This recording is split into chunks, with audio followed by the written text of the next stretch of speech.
être au-devant de ces peuples. Pour parler de ta part, Seigneur. Voilà pourquoi je me confie entre tes saintes mains. Qu'il te plaise, ô mon Dieu, mon roi, de parler devant ton peuple. Que moi je sois effacé, Seigneur. L'homme n'a rien à donner à l'homme. Mais il n'y a que toi, Seigneur, qui a quelque chose à donner à l'homme. Laisse que mon humanité soit effacée devant ces peuples. Mais que toi, Dieu, tu parles au cœur de ces peuples, Seigneur.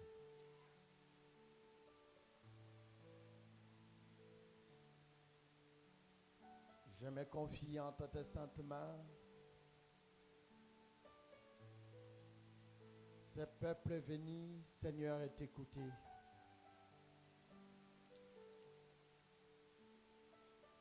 Ce peuple est venu avec des larmes. Ce peuple est venu avec des préoccupations, Seigneur. Ce peuple est malade. Ce peuple est possédé. Ce peuple a besoin de la délivrance. Ce peuple a besoin d'être sanctifié. Mais il n'y a que ta parole qui peut les sanctifier. Il n'y a que ta parole qui peut les délivrer, Seigneur. Manifeste ton amour. Au peu de temps que je serai comme un instrument, Seigneur et Dieu de grâce, que toi tu vas utiliser devant ces peuples. Que ton Shekinah descende, Seigneur, pour la gloire de ton Saint-Nom. Ainsi prié au nom de Christ Jésus. Amen. Que le Seigneur vous bénisse. On acclame le Seigneur.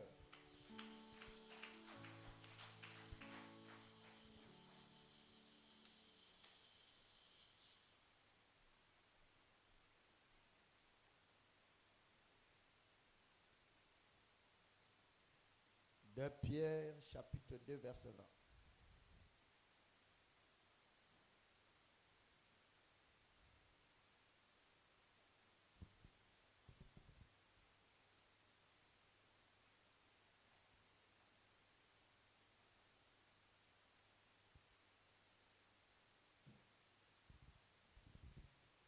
De Pierre chapitre 2, nous lisons le verset 20 au nom de Jésus.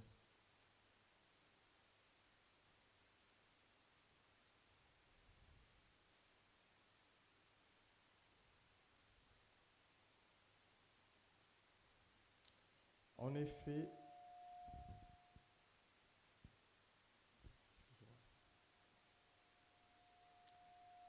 de Pierre chapitre 1, le verset 20. Sachant tout d'abord vous-même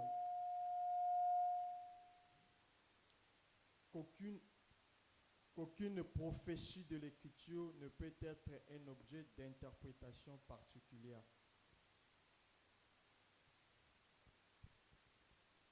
Apocalypse chapitre 8.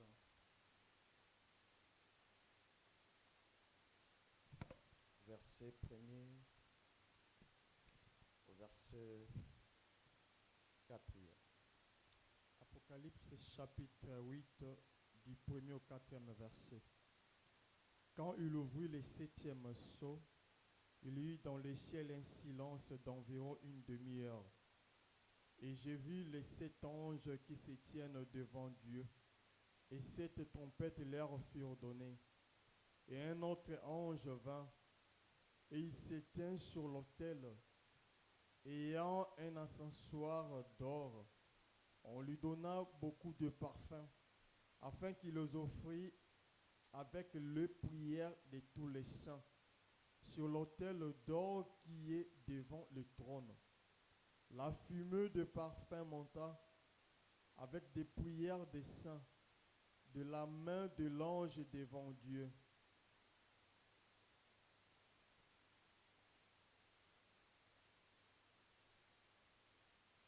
Psaume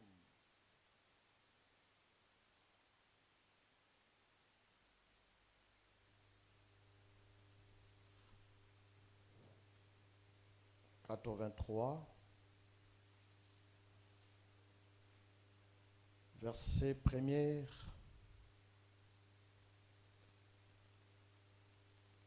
au verset 10. Psaume 83, du 1er au 10e verset. Cantique, psaume d'Asaph. Ô Dieu, ne reste pas dans le silence, ne te tais pas et ne te repose pas, ô Dieu, car voici tes ennemis s'agitent, ceux qui te haïssent lèvent la tête.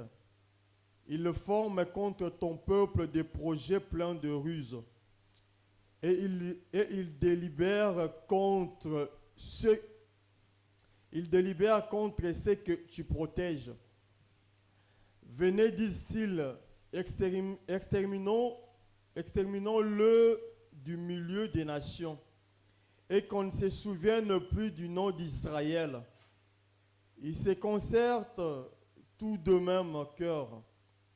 Ils font une alliance contre toi, les tentes d'Édom et les Ismaélites, Moab et les Agariens, Gebar, Ammon, Amalek, le Philistin avec les habitants de Tyr. La Syrie aussi s'est joint à eux. Elle prête son bras aux enfants de Lot. Traite-les comme Madian, comme Sisera, comme Jabin au torrent de Kisson, pardon.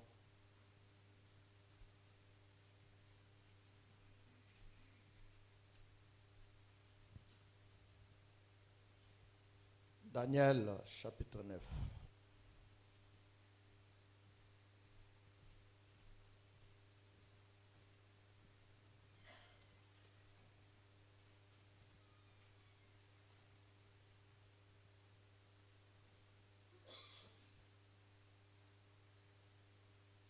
Daniel chapitre 9.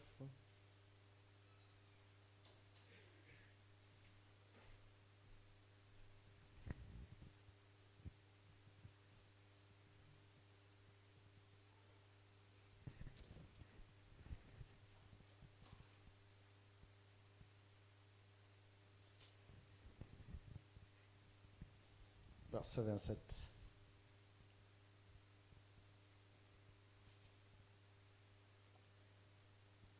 Daniel chapitre 9, le verset 27. Il fera une solide alliance avec plusieurs pour une semaine. Et durant la moitié de la semaine, il fera cesser les sacrifices et l'offrande.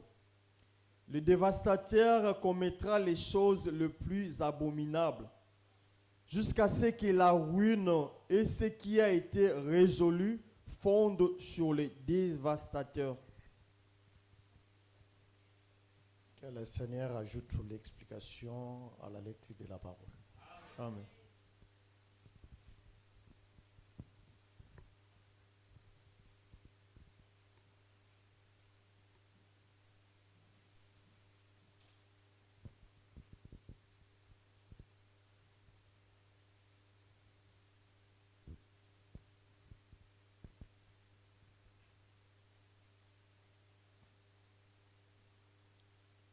Je suis dans la joie ce matin de partager encore la parole avec l'Église.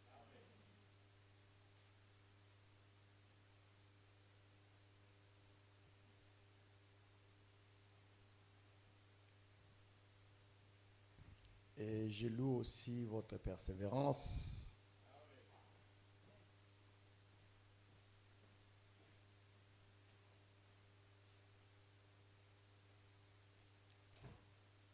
Ce n'est pas facile dans ce temps ici.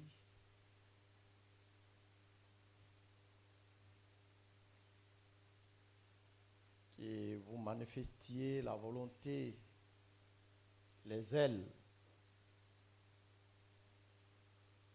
de venir écouter la parole.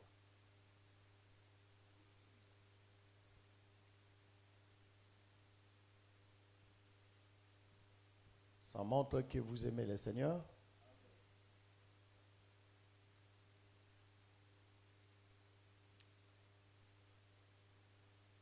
Viens.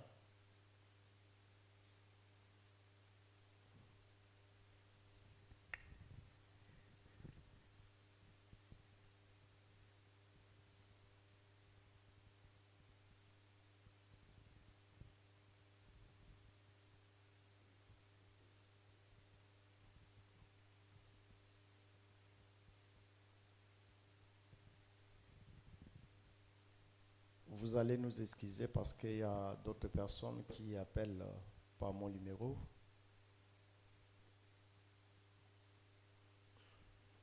Pour qu'on les récupère à la gare.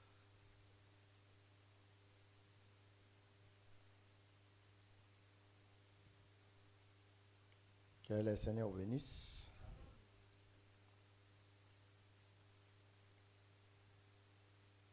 Je disais que ce n'est pas facile les temps que nous sommes en train de parcourir, que tu puisses manifester les ailes que tu as pour écouter la parole. C'est une grâce émanant du Seigneur. Que le Seigneur te bénisse. Qu'il se souvienne de toi. Qu'il soit une réponse pour toi. Ne fût-ce qu'à cause de ces ailes ou bien de cette volonté que vous êtes en train de manifester devant le Seigneur. Voilà pourquoi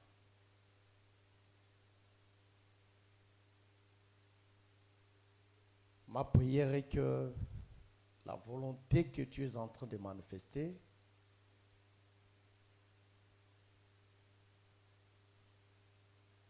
et lorsque tu écoutes la parole, que cette parole soit aussi une vie pour toi. Ne souffre pas comme un malfaiteur.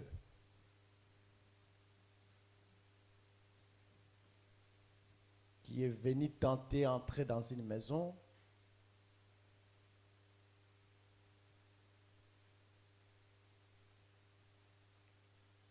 il a essayé de prendre le bien pour sortir.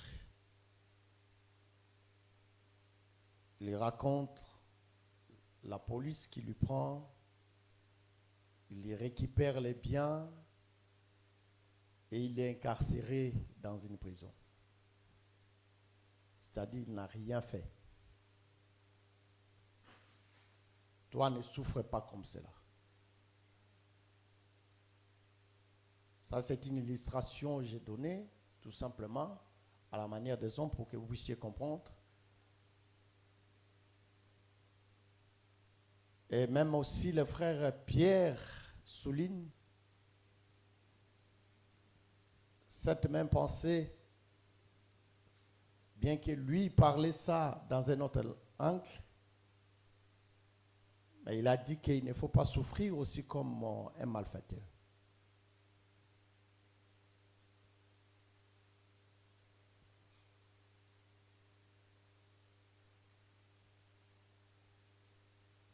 Notre prière est que ces jours-là, qu'on soit dans la maison du Père.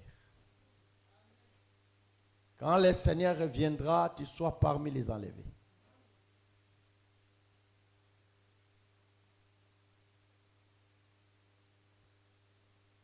C'est ça le souci de tous les saints, chers frères. Si nous allons avoir cette conscience, chacun de nous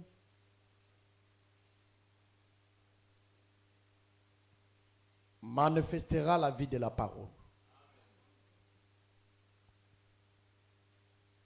Et lorsque chacun de nous manifeste la vie de la parole, on aura moins de problèmes parmi nous. Je sais, tout en portant cette chair, vivant ensemble, il y aura toujours des problèmes. Mais néanmoins, s'il y a beaucoup de frères qui sont spirituels, on aura aussi moins de problèmes. Même dans les mariages. Quand frères et sœurs sont spirituels, ces couples-là, on n'aura pas beaucoup de problèmes. Il y aura des problèmes, mais il n'y aura pas beaucoup de problèmes. Ils vont savoir comment résoudre les problèmes parce qu'il y aura la compréhension. Et dans un couple aussi, s'il y a un qui est spirituel et l'autre est charnel, il y aura toujours moins de problèmes. Mais s'il y a toujours des problèmes, c'est-à-dire les deux sont charnels. Parce que l'autre est là, l'autre aussi monte là, c'est là où il y a les problèmes. Mais quand l'autre monte là, l'autre descend, il dit qu'excuse-moi ma soeur, j'ai commis une erreur, pardonne-moi, je ne vais plus répondre cela. Même s'il était là, il va descendre. À la manière des hommes, dans ma famille, j'ai toujours dit à mes frères, j'aime pas que vous puissiez se fâcher. Mais j'aime bien que moi je fâche.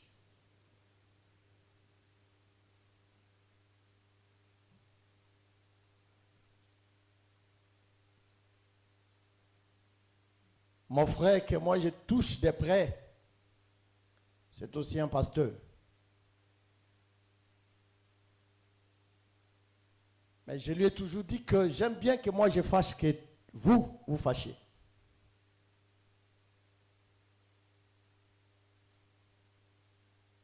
Parce que je lui dis que je sais que moi, même si je monte, si je vois celui qui est devant moi, il monte aussi. Moi, je descends.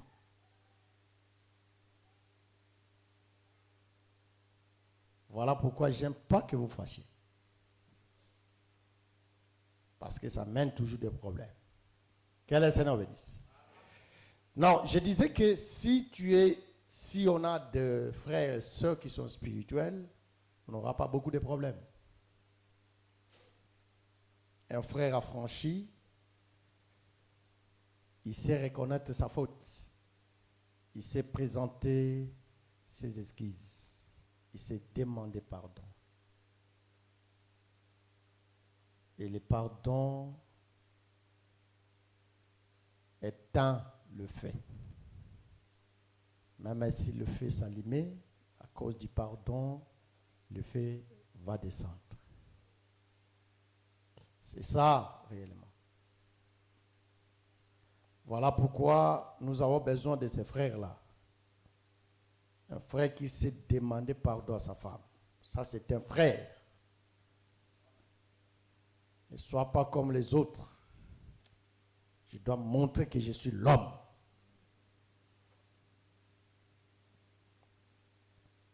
Tu demandes le pardon à ta femme par des signes.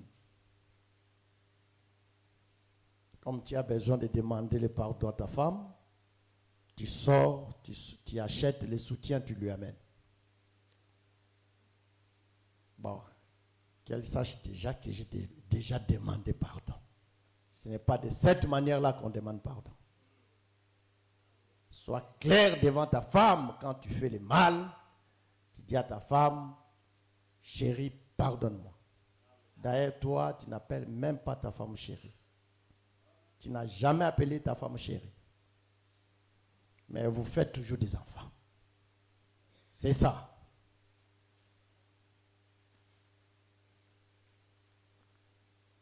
Hier, j'étais avec le pasteur Philippe. J'ai beaucoup aimé parce que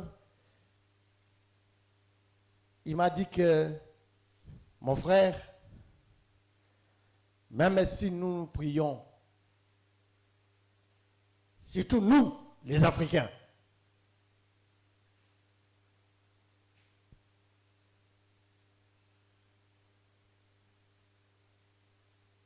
nous avons une façon de vivre avec nos femmes.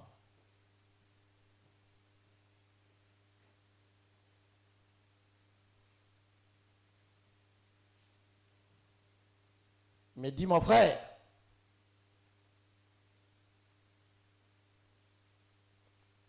payer la maison,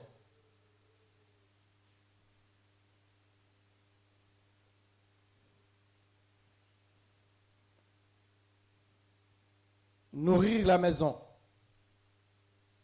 ce n'est pas seulement ça que la femme attend. La femme n'attend pas toujours que toi tu payes la maison, tu fais des courses. Ce n'est pas seulement ce qui intéresse la femme. Mais la femme, c'est l'attention. C'est l'attention que tu dois donner à la femme. Parce que les courses que tu fais, les enfants mangent. La maison que tu payes, les enfants aussi dorment dans cette maison-là. C'est-à-dire, ils partagent. They are sharing with the family.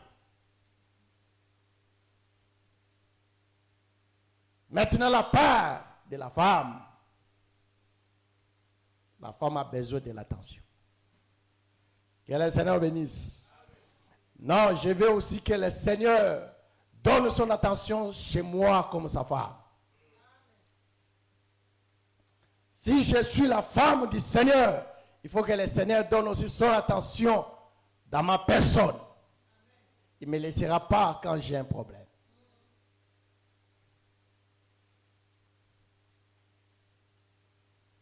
Que le Seigneur vous bénisse.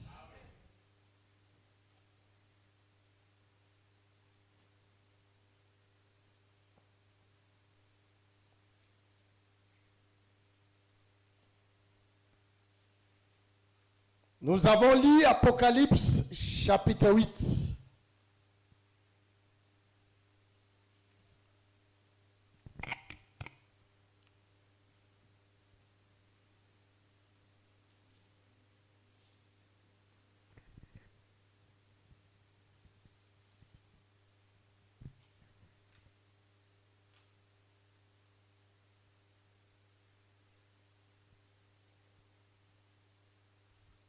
Le bien-aimé Jean dans l'île de Patmos, il voit cette vision.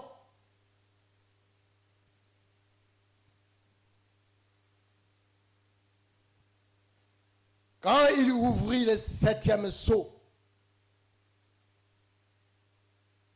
il y eut dans le ciel un silence d'environ une demi-heure.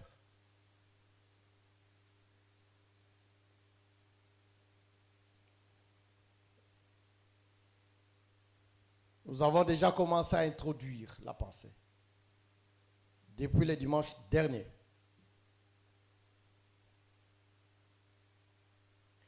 Et nous faisons l'effort, comme a dit le frère Pierre, sachant qu'aucune prophétie de l'Écriture doit être un objet d'une interprétation particulière.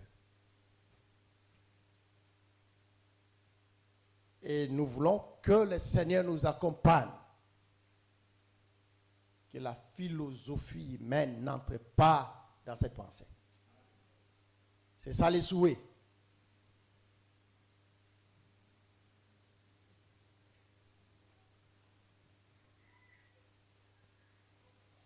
Le frère Jean dans l'île de Patmos,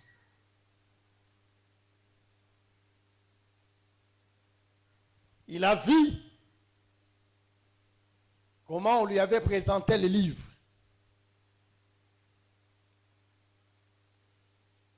qui était scellé des 7 sceaux.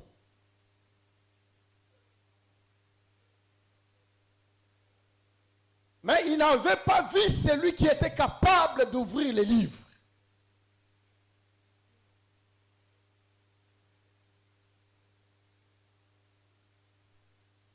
Et de briser, ou bien de déceler les livres qui étaient scellés.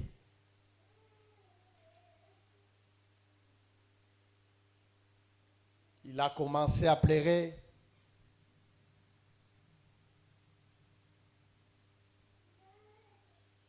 Cherchant qui devait être capable d'ouvrir.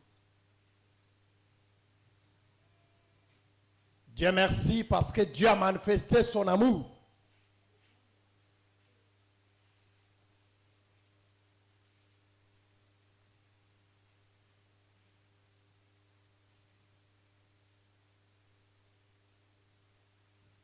Il a vu celui qui était capable d'ouvrir les livres et de briser les sceaux.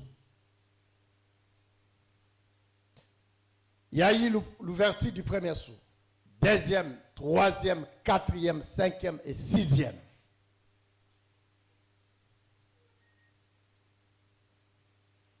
Dieu voulant, dans cette marche,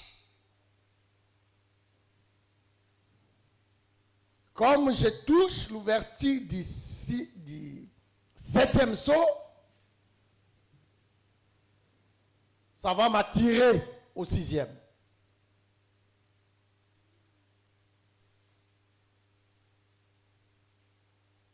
J'aurai le temps de parcourir aussi là-dessus. C'est-à-dire, 7, 6e et 7e. Mais ici, je suis au 7e.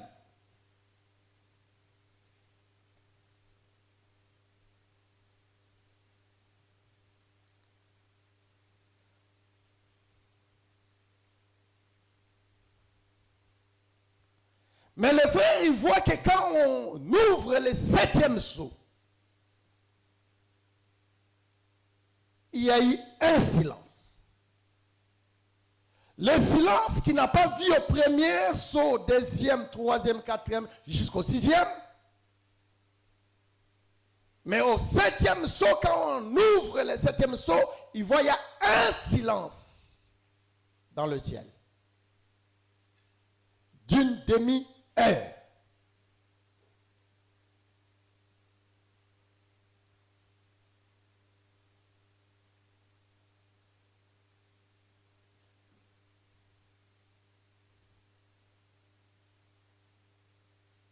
Après ce silence,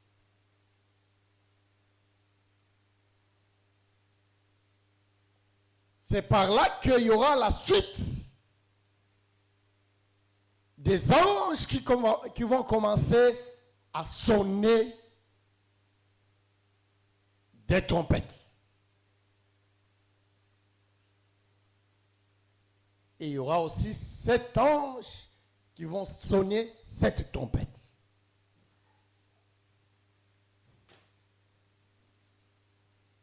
Mais je suis encore ici à l'introduction de l'ouverture du 7e sceau. Parce que c'est ça qui nous intéresse. N'oubliez pas, chers frères, notre parcours est que le Seigneur est venu nous donner le salut. Dieu nous a donné le salut. C'est ça qui était aussi le sujet pour le frère qui était avec nous la nuit de vendredi. Nous avons dit qu'il faut rendre grâce à Dieu à cause du salut que le Seigneur nous a donné.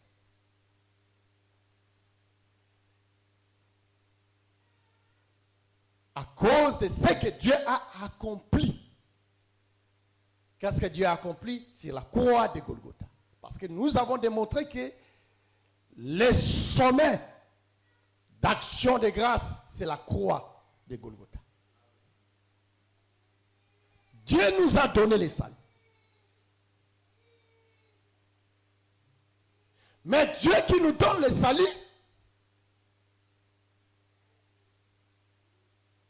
après avoir présenté le salut, Dieu présente maintenant le jugement.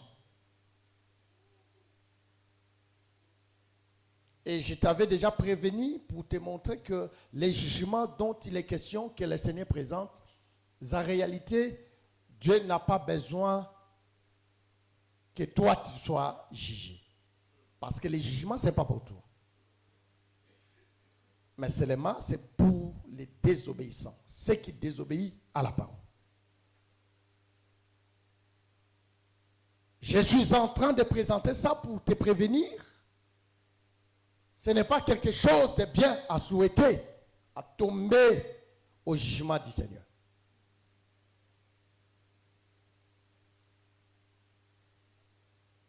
Mais le jugement, c'est pour les méchants. Que le Seigneur bénisse.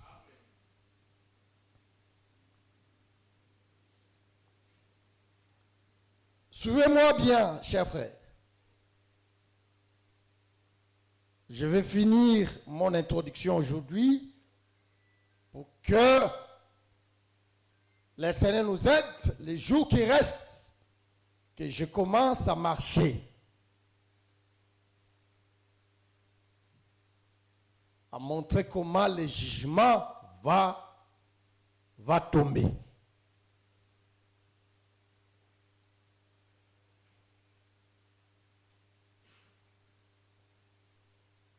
Le Seigneur nous sera favorable. Je sais bien que parfois je ne pourrai pas terminer la pensée.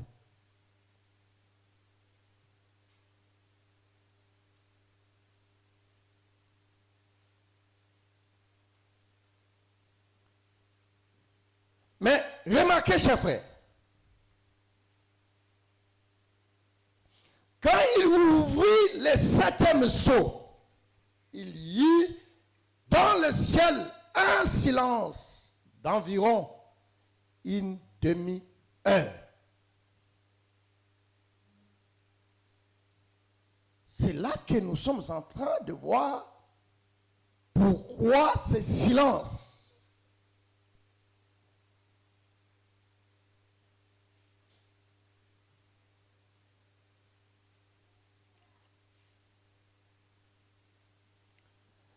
Avec le frère Daniel,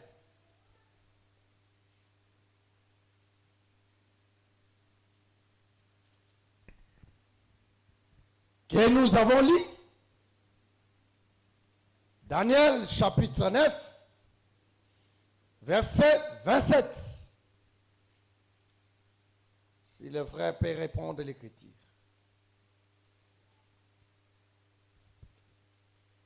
Il fera une solide alliance avec plusieurs pour une semaine.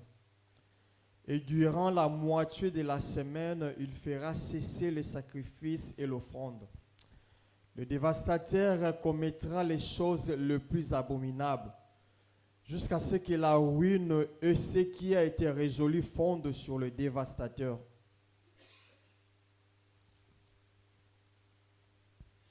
Il fera une solide alliance avec plusieurs pour une semaine.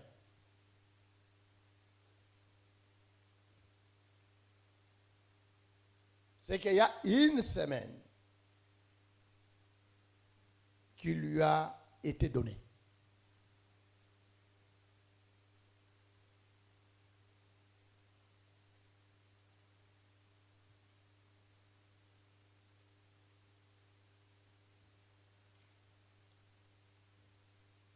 Vous allez m'excuser, mais je parle devant une assemblée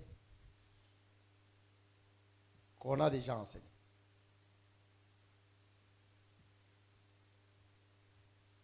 Je sais que on peut encore répondre.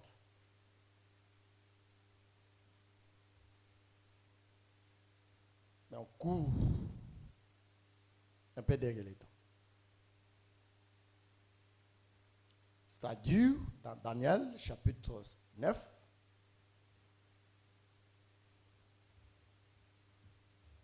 il y a les 70 semaines ont été données à Daniel. Et les 70 semaines est subdivisé en 3, selon les Écritures. Dieu lui-même, il subdivise en 3.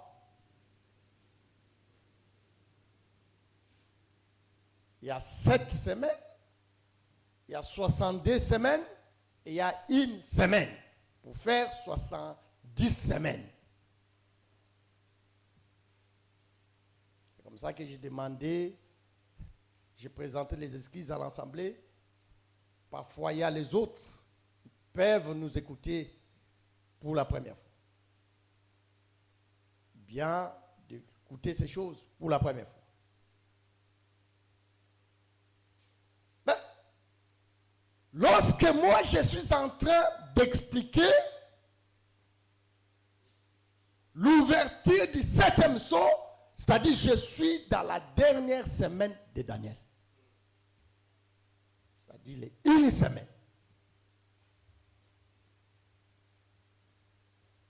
Dieu m'aidera.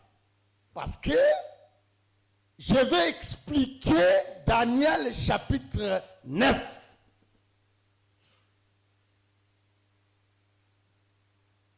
En hébreu, dans le livre d'Hébreu, comment le frère qui a écrit le livre d'Hébreu, il est en train de décortiquer Daniel chapitre 9. Je vais l'expliquer par rapport à Daniel, par rapport à Hébreu. Mais retenez d'abord cette pensée. Comment le frère qui a écrit le livre des Hébreux, il prend 70 semaines de Daniel. Il l'explique dans le livre des Hébreux.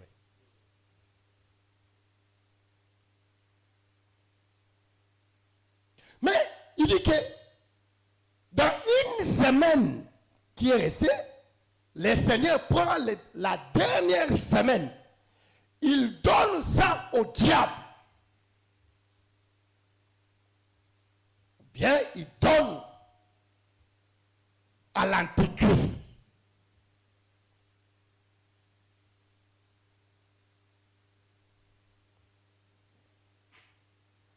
Excusez-moi, parce que je dois balayer ces choses-là, parce que j'ai entendu un débat.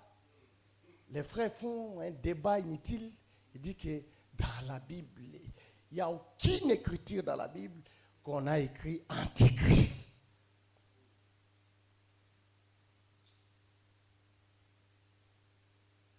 Oui, il n'y a pas une écriture qu'on a écrit antichrist, mais il y a une écriture qu'on a écrit antichrist.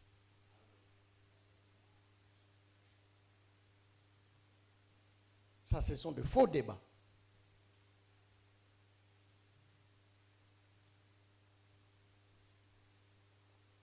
C'est que toi, tu dis là, antéchrist, qu'on a écrit antéchrist.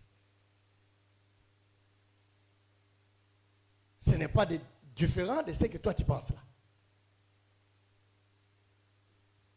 Que le Seigneur bénisse. Je ne suis pas là-bas.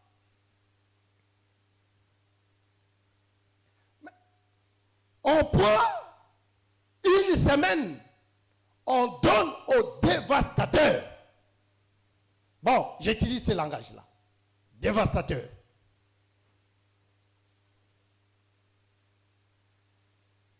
Et on dit que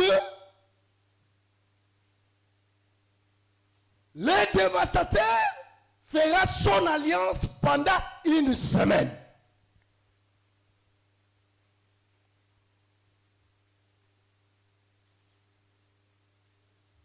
Et durant la moitié de la semaine, c'est là qu'il va faire cesser l'offrande et les sacrifices.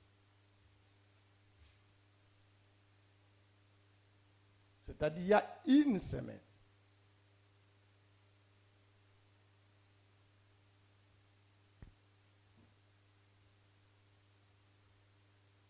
Et à la moitié de la semaine, c'est là qu'on va cesser les sacrifices.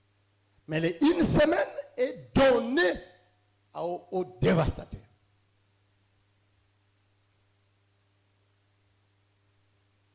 Mais le prophète Jean dans l'île de Patmos, il voit qu'il y avait un silence d'une demi-heure. Comme je vous avais présenté la pensée, que c'est la prophétie, on l'explique par rapport au temps. Et par rapport à son accomplissement.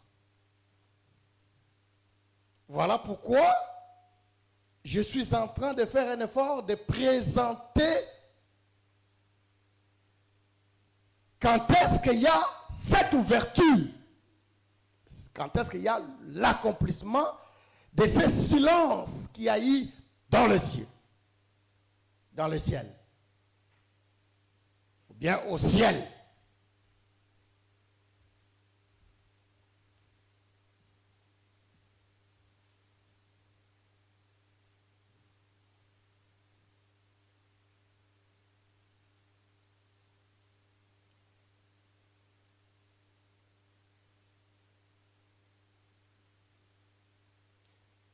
Nous comprenons qu'il y a une semaine.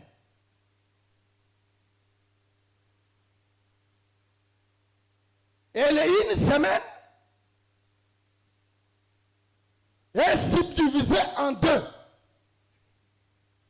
Parce que Daniel montre qu'au milieu de la semaine, c'est là que l'offrande sera cessée. C'est-à-dire une semaine. Au milieu de la semaine, c'est là que intervient la cessation de l'offrande.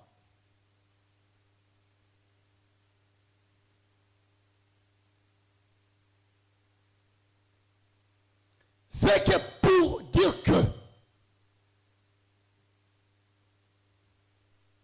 d'abord, il faut savoir que quand je dis une semaine,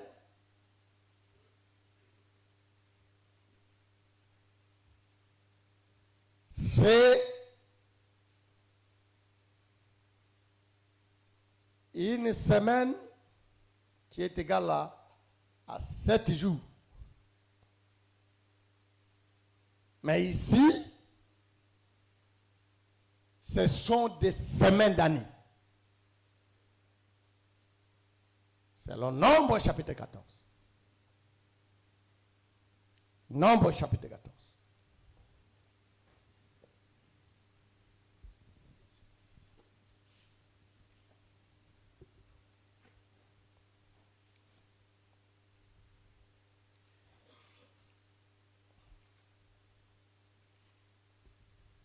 Je fais un effort.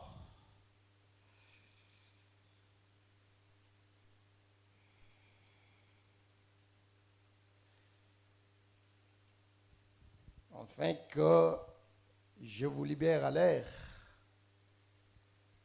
Il y a un travail qui doit être fait.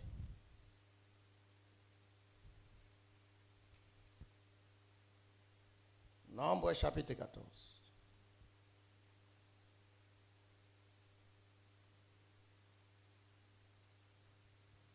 Verset 34.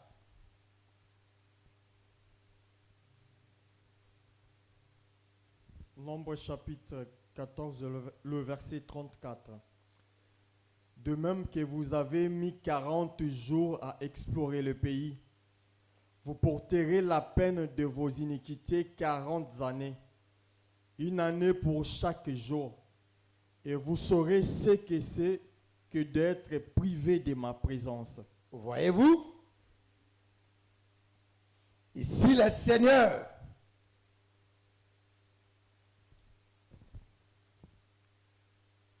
il montre que il devait punir le peuple. Il devait soumettre le peuple. Il devait sanctionner le peuple.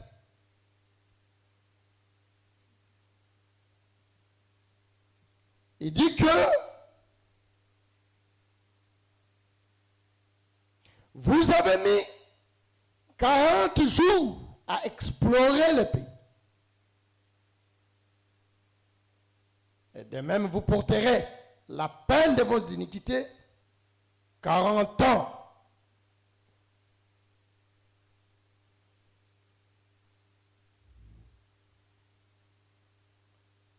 Pendant 40 ans, le peuple devait marcher pour aller vers le pays de la promesse.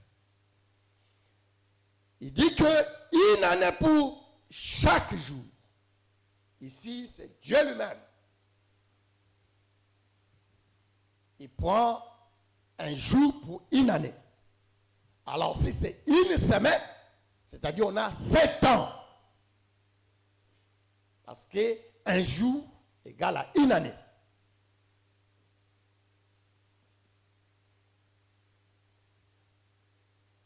C'est que lorsqu'il présente au milieu de la semaine,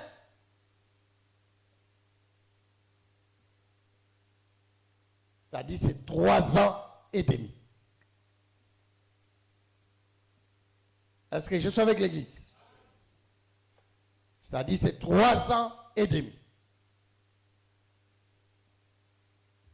C'est ça que les prophètes dans l'île de Patmos pouvaient aussi voir la pensée. Apocalypse chapitre 11. J'ai fait ce tour de Canaan pour que tu puisses comprendre quelque chose.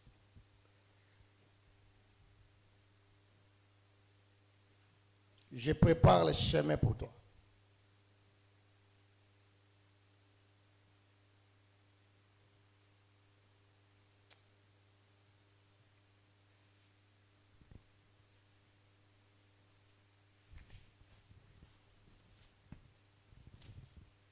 Chapitre 11. Commençons par le verset 2. Apocalypse chapitre 11, nous lisons à partir du 2e verset. On descend. Mais le parvis extérieur du temple, laisse-le en dehors et ne le mesure pas, car il a été donné aux nations et elles fouleront aux pieds la ville sainte pendant 42 mois. Ils fouleront aux pieds la ville sainte pendant 42 mois. 42 mois, c'est 3 ans et demi. Si tu fais tes calculs, tu peux t'asseoir, mon frère. J'avais besoin tout simplement de prendre cet élément. C'est-à-dire, pendant 42 mois, la ville sainte sera foulée aux pieds.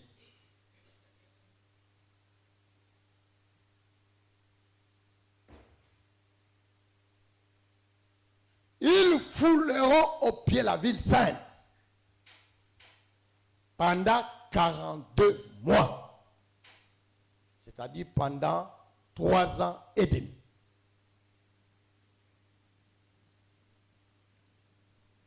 En termes de jours, c'est 1260 jours.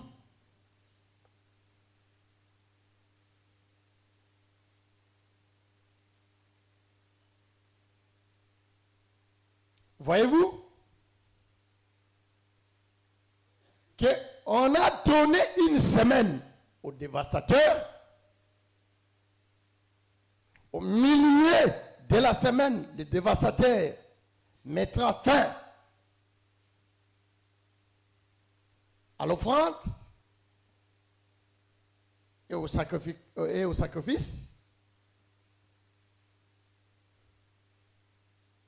qui est 3 heures et demie, et pendant 3 heures et demie, le dévastateur foulera aux pieds la ville sainte. C'est-à-dire, nous comprenons ici déjà que pendant 3 ans et demi, C'est là que les dévastateurs vont faire un travail.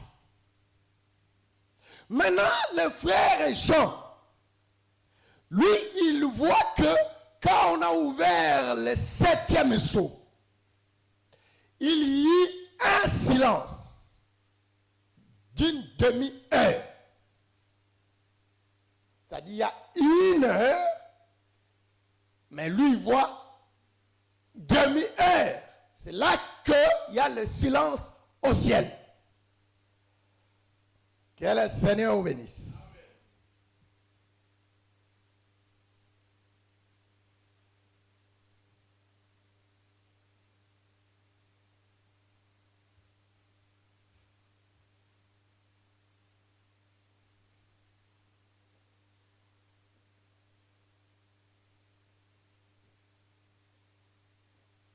Il voit qu'il y a un silence. Vous devez comprendre déjà que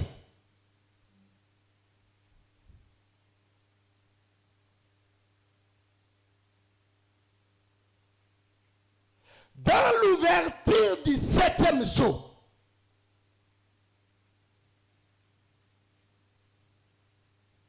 quand Dieu vient pour commencer à intervenir, pour commencer à frapper, ce que Dieu va faire ici n'est rien d'autre que Dieu veut venger pour son peuple. Dieu veut venger pour son peuple. Parce que pendant 42 mois, les dévastateurs foulera au pied la ville sainte. Maintenant, Dieu, quand il vient, Dieu aussi de son côté, il a besoin qu'il venge aussi son peuple. Que le Seigneur des grands vous bénisse.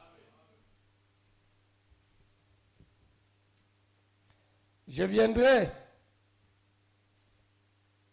pour expliquer quelque chose. Comment le Seigneur va venger.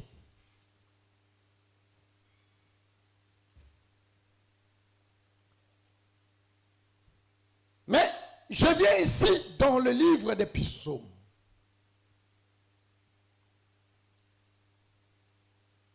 « 83 que nous avons lu, en commençant par les premiers versets.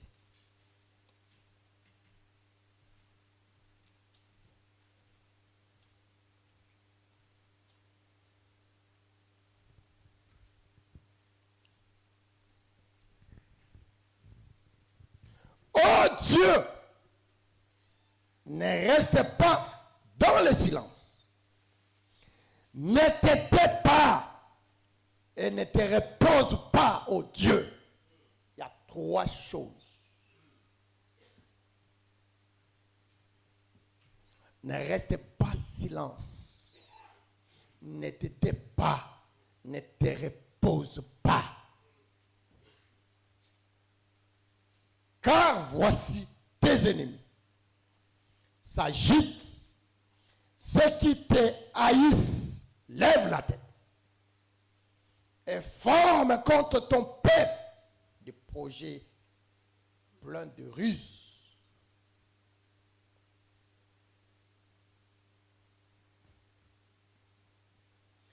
Et ils délibèrent contre ceux que tu protèges. Venez, disent-ils, exterminons-le du milieu des nations. Je suis en train de présenter la pensée. Vous devez savoir déjà que ces choses se passent après que l'Église soit déjà enlevée. Il y a l'accomplissement de ces choses. L'Église est déjà partie. C'est-à-dire, Dieu a déjà donné les saluts à l'église, l'église est partie. Maintenant, ici, Dieu veut récupérer un peuple, c'est-à-dire un peuple d'Israël. Que le Seigneur bénisse. N'oubliez pas la loi. Je vous avais donné la loi Lévitique chapitre 7 sur le vœu. La Bible dit, lorsque tu fais un vœu, il ne faut pas tarder à accomplir le vœu. Lorsque tu fais un vœu, il ne faut pas tarder à accomplir le vœu.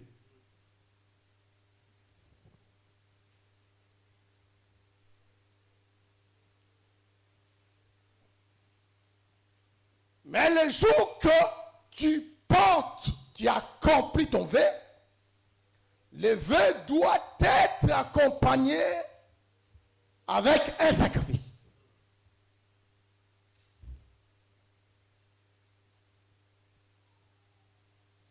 Et le sacrifice sera mangé le jour même. Ce qui restera sera mangé le lendemain. Et le troisième jour, les sacrifices-là ne peuvent pas être encore mangés. Il doit être brûlé au feu. Que le Seigneur bénisse. Je vous ai expliqué que tous les sacrifices devaient trouver son accomplissement dans un homme, qui est le Seigneur Jésus-Christ. C'est que c'est pour dire que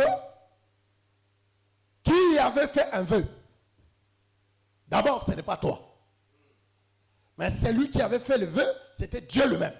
Il avait promis à l'humanité de donner son fils.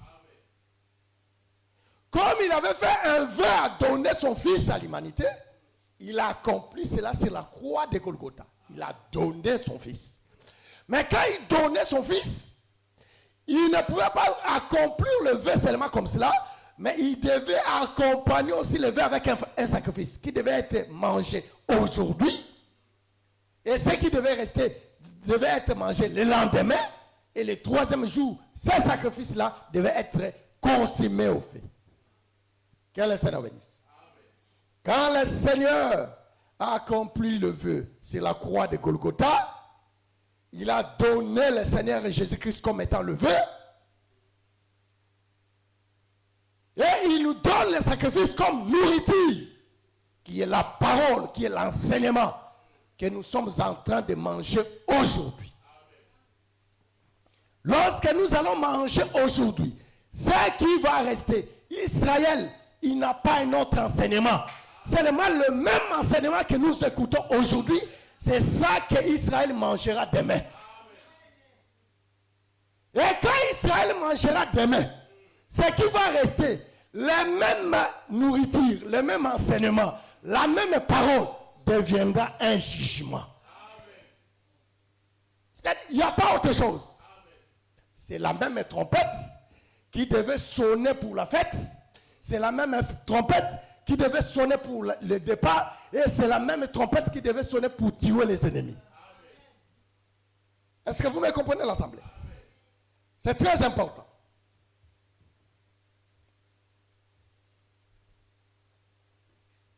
Ça dit ici, je suis en train d'expliquer les choses, que l'église est déjà partie. Mais je dois toujours ramener ça ici pour que je sois aussi utile pour vous. Ça dit, ici l'église est déjà partie. Maintenant, Dieu, pendant que il est en train de chercher à récupérer son peuple, c'est-à-dire le peuple d'Israël, c'est là, maintenant il y a les problèmes. Maintenant, les psalmistes sont en train de chanter. Il dit que Seigneur, ne restez pas silencieux. Ne restez pas dans le silence. Ne t'étais pas. Ne te repose pas.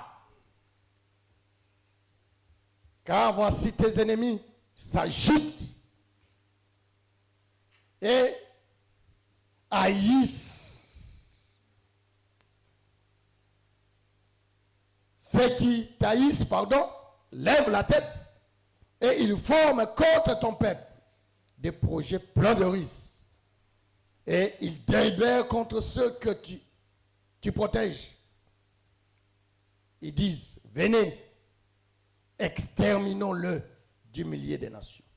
Et qu'on ne se souvienne plus du nom d'Israël. Ça, c'est le plan de l'ennemi. Ici, les psalmistes sont en train de voir, lorsqu'ils crient, parce qu'ils ont vu que Dieu était calme, Dieu était dans le silence. Voilà pourquoi ils crient que Dieu ne reste pas dans le silence, que Dieu qu'il ne puisse pas se taire, n'était pas, parce que ceux qui t'haïssent, c'est-à-dire il y a des gens qui n'aiment pas Dieu.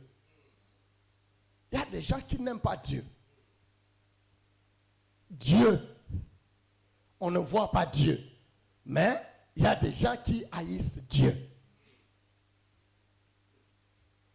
Que le Seigneur bénisse. C'est-à-dire il y a des ennemis de Dieu.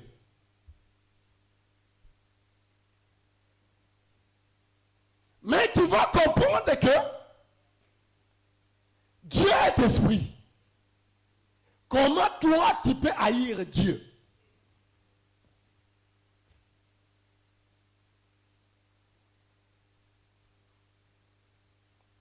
Non, ça fait le rire.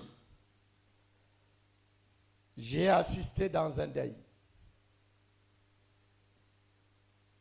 C'est le deuil de ma famille. Ma soeur a perdu sa fille.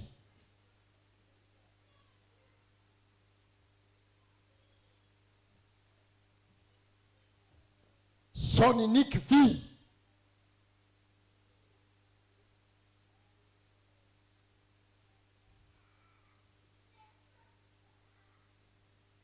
Quand la fille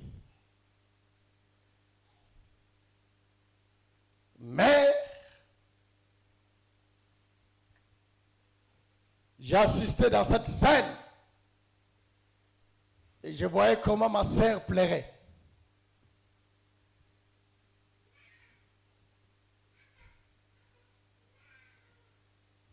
Et ma sœur, quand elle pleurait,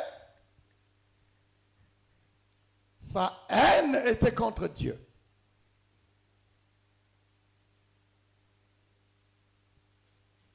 Il dit, pourquoi Dieu, tu as permis que ma fille meure? Et il commence à injurier Dieu. Dieu, si tu es un homme, je t'injurie comme un homme. Si tu es une femme, je t'injurie comme une femme. Elle pleurait.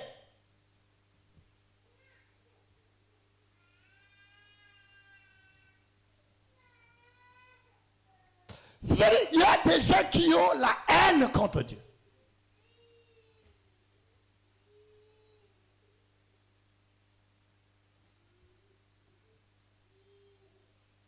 Il y a des gens qui ont la haine contre Dieu.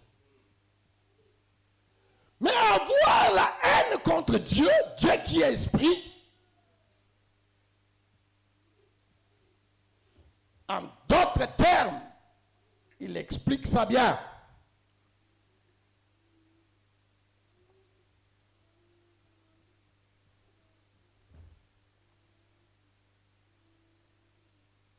Il dit qu'il forme contre ton peuple des projets pleins de risques. Et il délibère contre ceux que tu protèges.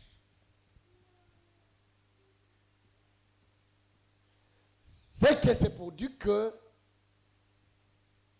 être ennemi de Dieu, haïr Dieu, n'est rien d'autre que haïr son peuple.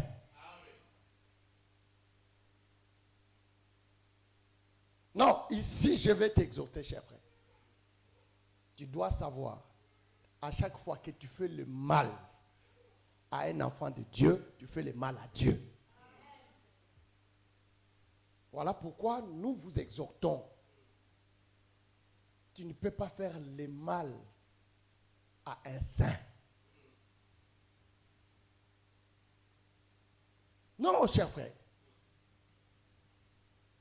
Si tu fais le mal à une soeur, à un frère, ne pense pas que tu fais le mal à ces frères-là. Mais tu es en train de faire le mal à Dieu.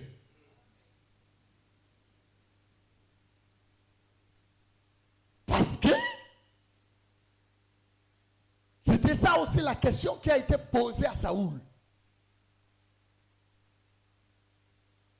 Dieu lui avait posé la question, pourquoi tu me persécutes? Tu me persécutes. Persécuter les saints, c'est persécuter Dieu. Voilà pourquoi un enfant de Dieu qui est bien enseigné, il ne peut pas parler le mal à son frère. Il ne peut pas parler le mal à sa soeur. Parler le mal à son frère, à sa soeur, tu es en train de parler le mal à Dieu. Que le Seigneur bénisse. C'est ça que le frère Pierre est en train de dire. Toi, tu dis que tu aimes Dieu, tu es un menteur. Parce que Nana que toi tu vois, tu ne l'aimes pas. Comment tu diras que tu aimes Dieu? Si elle est là, tu ne l'aimes pas. Comment tu peux dire que tu aimes Dieu?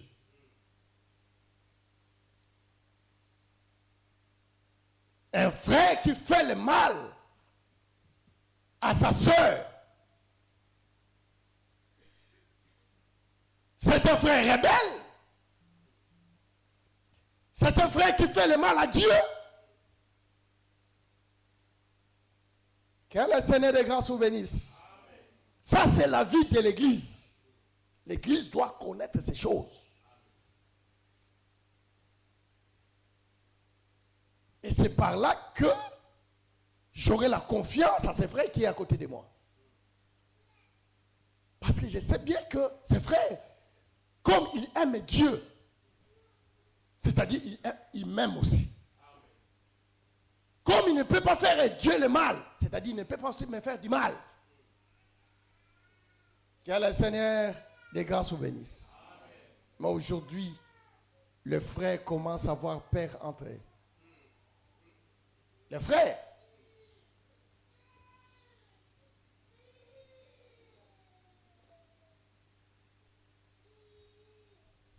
J'arrive chez mon frère, je sais qu'ici, ça n'existait pas. Mais surtout, je parle pour ces frères-là qui sont en ligne. Je sais ici, ça n'existait pas. Mais surtout pour ces frères-là qui sont en ligne. Et parfois, toi aussi, tu es en ligne. Parfois, toi aussi, tu es en ligne. C'est-à-dire, je te parle. J'arrive chez mon frère.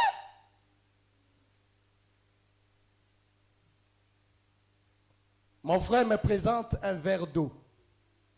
Il me présente à manger. Je ne suis pas en jeûne. Je dis non, je suis en jeûne, mon frère. Je suis en jeûne.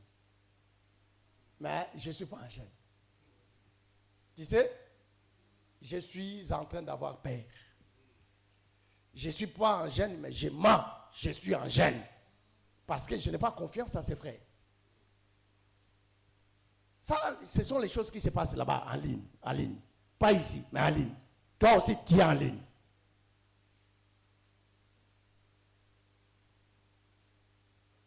C'est-à-dire, le frère commence à avoir peur entre eux.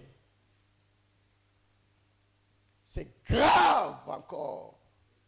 Très grave encore avec les ministres. Les micros comme ça, si c'est moi qui vais parler avec ces micros, je garde ça bien. Que l'autre ne puisse pas toucher ces micros. Si l'autre prend ces micros et utilise, je ne vais pas utiliser. J'aimerais bien parler comme ça, sans micro. D'ailleurs, Dieu m'a donné la voix. Dieu m'a donné la voix. Non, tu as peur de quelque chose. Vous comprenez, non? Mais comment tu peux arriver à penser à ça, de chercher à éliminer ton frère? Mais tu cherches à éliminer Dieu.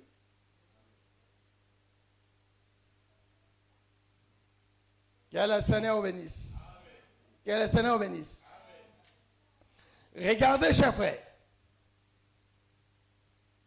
Je suis en train d'expliquer que les ennemis de l'Éternel cherchent à exterminer un peuple parmi les nations.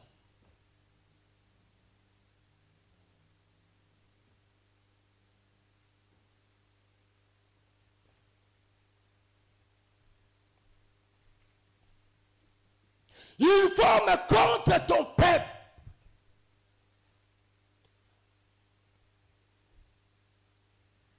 des projets pleins de ruses.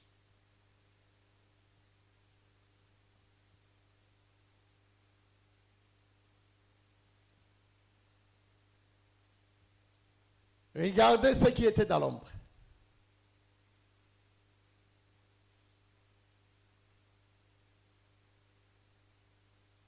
Dans la maison des frères Job.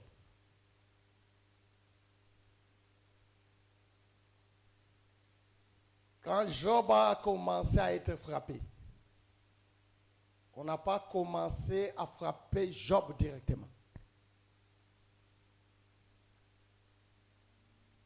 Qu'est-ce qui s'est passé? On a commencé à attaquer les biens de Job.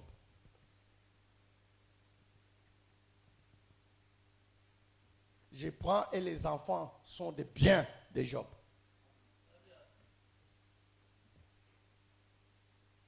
Ils ont attaqué tout ce qui était de Job. Le bœuf, les troupeaux sont partis. Après les enfants. Et après avoir terminé, les troupeaux, les enfants, qu'est-ce qu'il y a eu? C'est le corps de Job maintenant qui pouvait être frappé. Est-ce que vous comprenez? Mais pourquoi il n'avait pas commencé directement dans le corps des frères Job? Je suis en train d'expliquer. C'est ça même Apocalypse chapitre 12.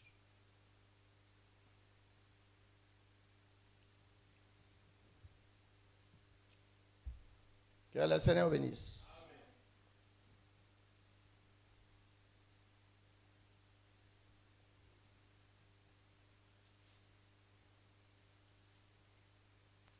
Amen. Ils ont plein de, ils forment les projets pleins de risques.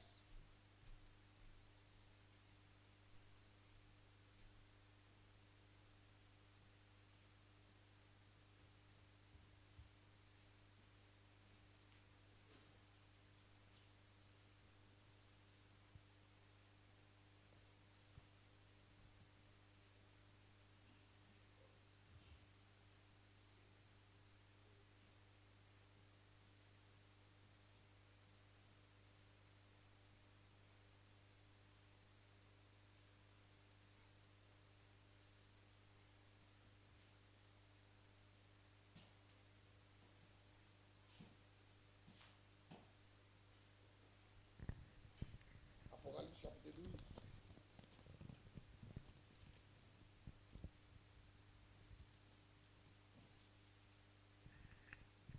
Au verset 4. Apocalypse chapitre 12, le verset 4. Je prends une pensée. Vas-y, papa. Ça qui a entraîné le tiers des étoiles du ciel et le jeté sur la terre. Les dragons s'éteignent devant la femme qui allait enfanter, afin de dévorer son enfant lorsqu'elle aurait enfanté. Remarquez, chers frères.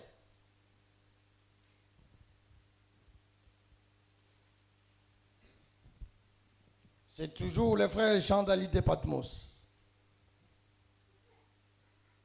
Il voit un signe qui apparaît. Il voit qu'il y avait une femme qui était en douleur d'enfantement. Mais en face de cette femme, il y avait une femme. Pardon, en face du dragon, il y avait une femme qui était en travail, une douleur d'enfantement.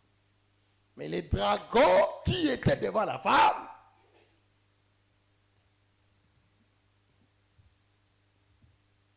au lieu de dévorer la femme,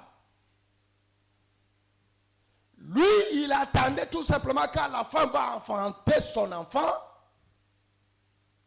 C'est à ce moment-là, il va dévorer le fils de cette femme. Voyez-vous? Que le Seigneur bénisse. Que le Seigneur bénisse. Mais les dragons, tu es là. La femme aussi est là.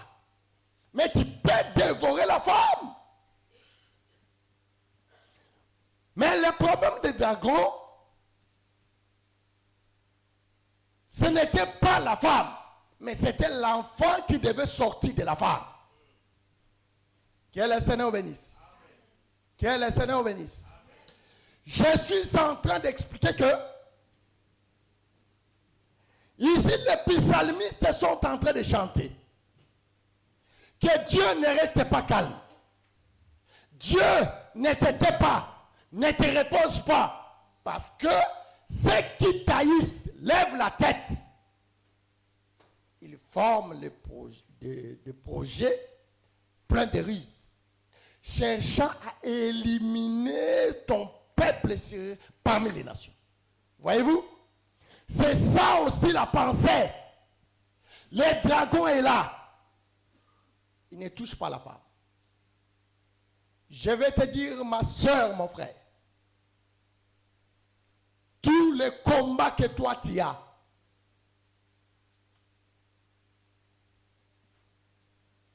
les problèmes que tu as, les combats dans ton mariage, les combats administratifs, les problèmes que tu as ici, de la maladie, le diable, il n'est pas en train de te cibler. Tu vois, tous les problèmes que tu as réussi tout au long de ta vie, ce n'est pas toi les problèmes. Mais le problème, c'est l'enfant qui est en toi.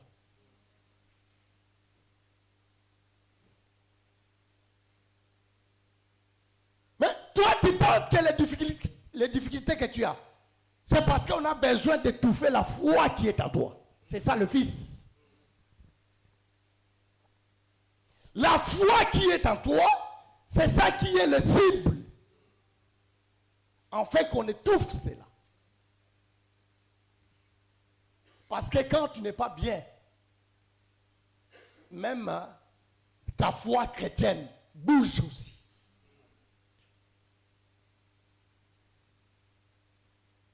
Voilà pourquoi nous avons toujours dit que nous devons faire le combat spirituel, parce que pour que tu préserves la foi.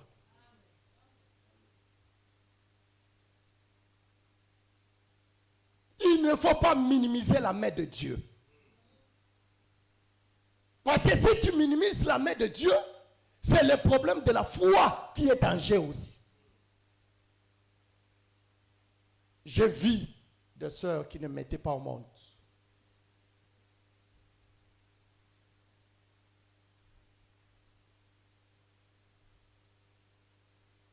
Qui sont partis ailleurs et ils ont eu des enfants.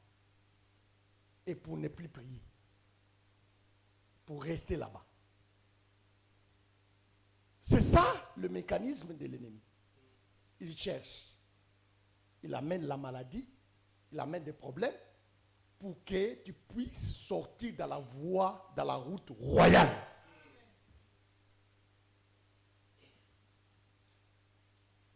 Les psalmistes ont compris la chose. Ils ont dit que non, Seigneur, il ne faut pas rester calme. Ne restez pas silencieux. N'éteignez pas. Parce que l'ennemi, ceux qui taillissent, ils veulent tout simplement effacer. C'est ça le diable qui cherche à effacer la foi dans ta vie.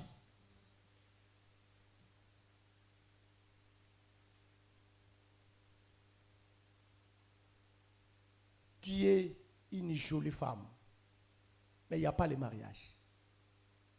Les mariages, problème.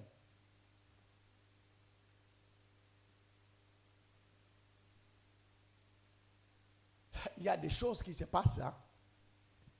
Tu vois un homme, si tu regardes sa femme de la maison, toi-même, toi, tu lui envies. Mais il sort pour aller chercher une femme à l'extérieur. Quand tu regardes la femme qui est à l'extérieur, tu lui mets un miroir comme ça avec sa femme de la maison. Mais tu dis, mais c'est quoi le problème? C'est quoi le problème? C'est un aveugle ou quoi? Si Dieu pouvait permettre même prendre 2, 3, 4, je pouvais la prendre. Non, ce n'est pas lui. Mais c'est toi le problème. L'enfant qui est en toi, le fils qui est en toi.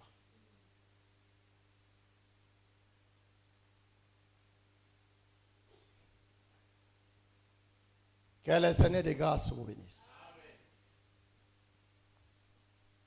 Mais j'aimerais que ce matin, que nous puissions se crier, comme les psalmistes qui pouvaient crier, Dieu, ne reste pas calme. Je veux qu'un frère se lève, qui dise que Seigneur, ne reste pas calme. Ne te repose pas. Les disciples ont compris ce jour-là, quand ils traversaient dans la navire, pendant qu'ils pagaillaient, ils ont compris que si le Seigneur dort, ici nous allons mourir. Il faut réveiller le Seigneur. Que le Seigneur de grâce vous bénisse. Je reviens pour dire tout simplement que, ça dit, ici, le silence, Dieu reste calme. Dieu reste calme ici pendant la moitié de la semaine. C'est ça, le silence d'une demi-heure. Ça dit, pendant une demi-heure qui est la moitié de la semaine, le Seigneur reste calme. Il reste calme pourquoi? C'est le temps que l'ennemi est en train de fouler le paradis extérieur. Le temps où le diable va commencer, le dévastateur va dévaster le peuple.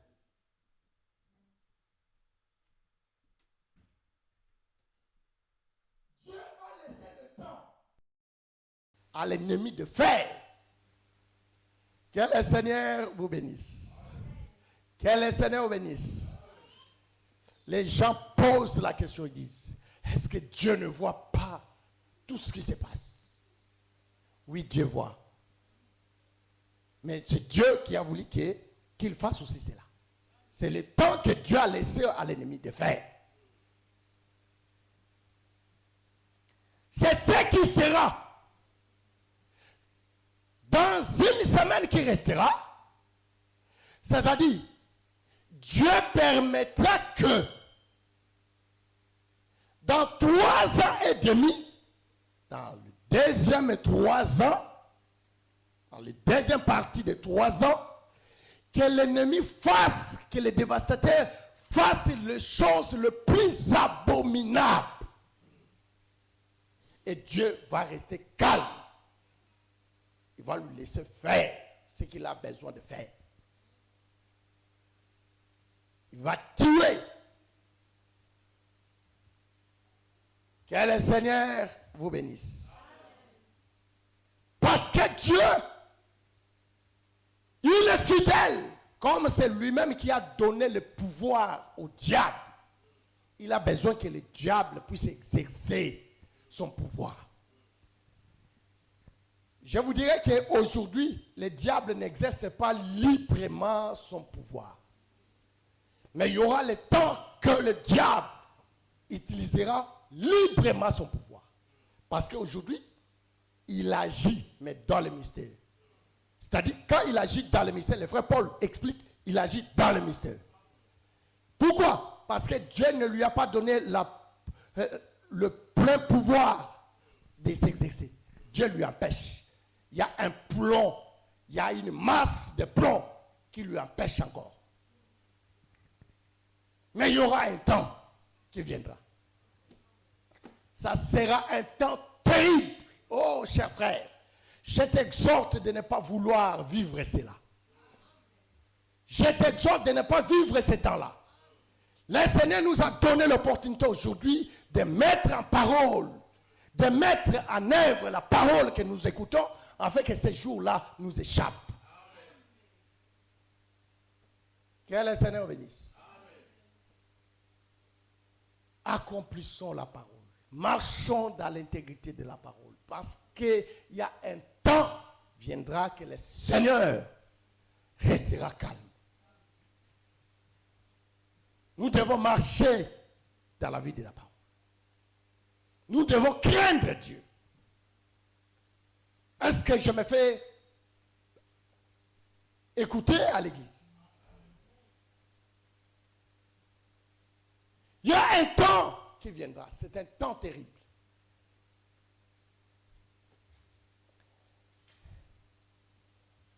J'étais dans un salon de coiffure. J'attends la discussion. Mais ça, c'est la marque de la bête. Ça a déjà commencé. On va mettre la marque de la bête au front. Non, l'autre dira, non, pas au front, mais c'est dans... Ça sera au bras.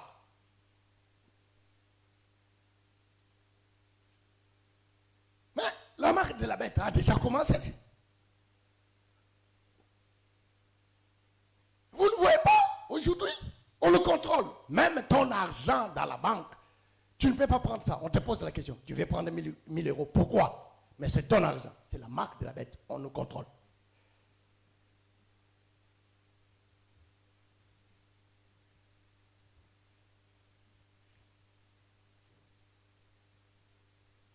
Le temps viendra.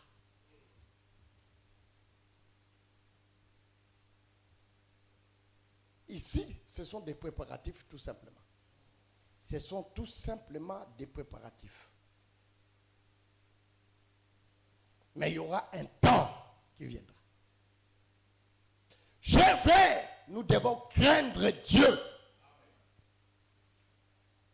Nous devons craindre Dieu parce que il y a un temps qui viendra. Mais remarquez, chers frères, Apocalypse 8 que je suis en train d'expliquer, je l'explique pendant que le dévastateur fera des choses les plus abominables et que l'Éternel restera calme. Il acceptera qu'il accomplisse cela. C'est le temps aussi que Dieu se prépare pour qu'il venge contre son peuple. Que le Seigneur bénisse. Voilà pourquoi Daniel a vu le temps que Dieu, pendant les jours que le Seigneur va venger, il a vu ça, c'est 75 jours. Ça, Daniel, comme étant le peuple d'Israël, il a vu tout simplement sa vengeance à lui. Comment Dieu va le venger. Mais quand le frère Jean viendra, le frère Jean ne verra pas 75 jours. Mais lui, il verra ça 50 jours. C'est-à-dire, c'est le double de ce que Daniel avait vu. Pour dire que la vengeance de Dieu ne sera pas tout simplement pour Israël, mais ce sera aussi pour l'église que nous sommes. Aujourd'hui, nous souffrons aussi. Aujourd'hui, l'ennemi nous maltraite aussi. Voilà pourquoi Dieu va aussi venger pour notre cause. Que le Seigneur vous bénisse. En guise de cela, comme le temps est encore là, Dieu veut que nous aussi nous prions comme les psalmistes. Que nous disons à Dieu, ne restez pas calme. Parce que les cibles de l'ennemi, c'est les mal ta foi. Les problèmes qui t'arrivent. Parce que le diable a besoin de détruire tout simplement ta foi.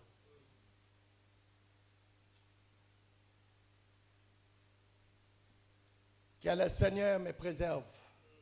Que moi, ton pasteur, que je ne sois pas un instrument du diable pour étouffer ta foi. Non. Que le Seigneur te préserve. Toi, ma soeur, mon frère, tu ne sois pas un sujet ou bien un instrument du diable pour étouffer aussi la foi de ton pasteur. Vice versa.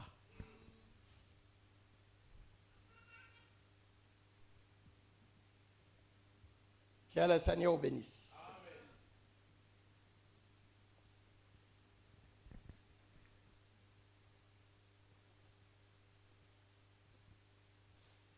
Dieu est merveilleux. Amen. Je termine par là pour aujourd'hui. J'ai dit que le Seigneur vengera pour son peuple. Mais il a le temps de silence qu'il va laisser d'abord. Avant qu'il commence à venger. Il a le temps de silence. Mais je veux que ce matin, tu pries le Seigneur. Dis à Dieu, comme les psalmistes ont dit, Seigneur, ne te tais pas. Seigneur, ne te repose pas. Ne reste pas dans le silence. Que le Seigneur défende ta cause. Regardez, le Seigneur est dû dans la bouche des psalmistes. Fais-le comme tu as fait le mendiant. Les mendianites. Comme tu as fait les mendianites.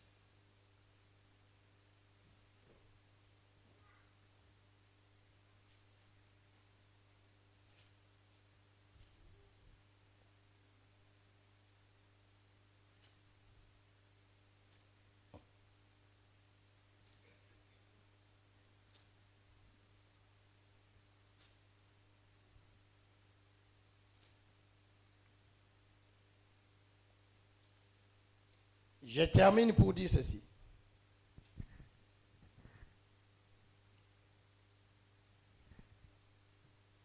Traite-les comme mendiant, comme Sisera, comme Jabin, au torrent de Kizon.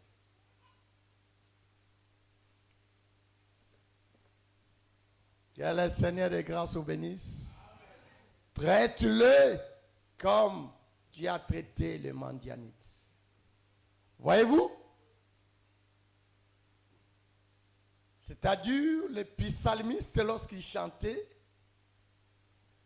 bien qu'ils voyaient le complot de l'ennemi, mais ils savaient déjà combien le Seigneur avait fait dans le passé, comment il avait donné la victoire aux ennemis qui étaient au-devant d'eux. Que le Seigneur bénisse. Amen. Je veux que toi aussi tu penses à une victoire que le Seigneur a déjà fait dans ta vie. À la guérison que le Seigneur a déjà donnée dans ta vie. À ce que le Seigneur a déjà fait. Toi qui es venu ici, toi tu es venu comment? Tu es venu par la mer morte. Il y a beaucoup de milliers de personnes qui meurent, mais toi tu as traversé. Ça c'est une victoire que le Seigneur a fait. Toi qui es venu ici, je ne sais pas, tu étais un mourant, mais tu es venu ici, tu es passé à l'intervention chirurgicale. Le Seigneur t'a délivré, tu es guéri. Ça c'est une victoire. Toi qui étais la proie de l'ennemi, je ne sais pas dans quelle situation, mais le Seigneur t'avait déjà donné la victoire. C'est-à-dire, tu dois penser à cette victoire-là qui doit faire ta force. Et comprendre que le Seigneur est capable de faire quelque chose. Que le Seigneur te bénisse. Qui a été déjà accidenté. Les gens sont morts. J'ai vu des gens qui ont fait la crash à l'avion. Mais il y a l'autre qui est sorti. Bien qu'il n'a pas de pieds, mais il est sorti vivant. Oh Seigneur, ça c'est une victoire. Une telle personne, il doit penser à ça. C'est que Dieu a fait. Que le Seigneur bénisse. Voyez-vous, le peuple d'Israël, Dieu pouvait leur dire de se souvenir de ce qui était passé.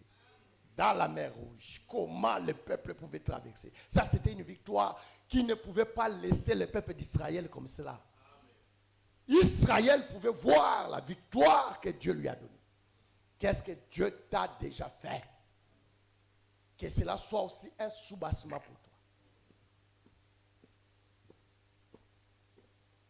Tu dois comprendre que Dieu ne restera pas calme. Dieu qui avait fait, il fera. Dieu qui avait fait, il fera. Toi qui étais maladif, mais le Seigneur t'a fait grâce. Tu es aujourd'hui vivant. Ce qui arrive, le Seigneur te délivrera toujours. On va se mettre debout pour prier le Seigneur.